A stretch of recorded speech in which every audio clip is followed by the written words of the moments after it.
वेद बातमीचा, लढा सत्याचा, निर्भीड पत्रकारितेचा, राजकारणातील महत्त्वाच्या बातम्यांच्या अपडेटसाठी आजच आपल्या YouTube चॅनेलला क्लिक करा. नमस्कार, आपण पाहत आहात वेद बातमीचा.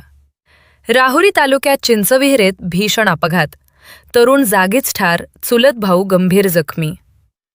अहिल्यानगर जिल्ह्यातील राहुरी तालुक्यात चिंचविहिरे येथे दुर्दैवी अपघाताची घटना घडली आहे. दोन चुलत भाऊ मोटरसायकलवरून जात असताना झालेल्या भीषण अपघातात 19 वर्षीय करण राजेंद्र लांडे याचा जागीच मृत्यू झाला, तर त्याचा चुलत भाऊ भैया गंभीर जखमी झाला आहे. ही घटना 17 मे रोजी रात्री 9 वाजण्याच्या सुमारास घडली. करण लांडे हा राहुरी फॅक्टरी येथील रहिवासी असून तो आपल्या चुलत भावासह मोटरसायकलवरून जात असताना चिंचविहिरे परिसरात त्यांच्या दुचाकीचा अपघात झाला. अपघात इतका भीषण होता की करण लांडे याचा जागीच मृत्यू झाला.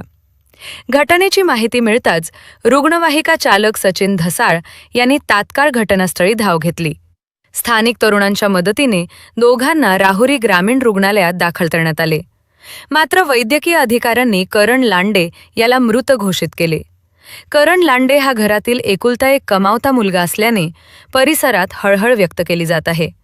त्यांच्या पश्चात आई आणि एक बहीण असा परिवार आहे. दरम्यान या परिसरात सुरू असलेली अवैध मुरुम वाहतूक तसेच नगर मनमाड महामार्गावरील अवजड वाहनांची वाहतूक यामुळे अपघातांचे प्रमाण वाढल्याचा आरोप नागरिकांनी केलाय. अनेक वेळा आंदोलनं आणि निवेदनं देऊनही प्रशासनानं ठोस कारवाई केली नसल्याची नाराजी नागरिक व्यक्त करत आहेत. या प्रकरणी राहुरी पोलीस ठाण्यात अपघाताची नोंद करण्यात आली असून पोलीस निरीक्षक संजय ठेंगे यांच्या मार्गदर्शनाखाली पुढील तपास सुरू आहे. वेद बातमीचासाठी राजेंद्र उंदे, देवळाली प्रवरा.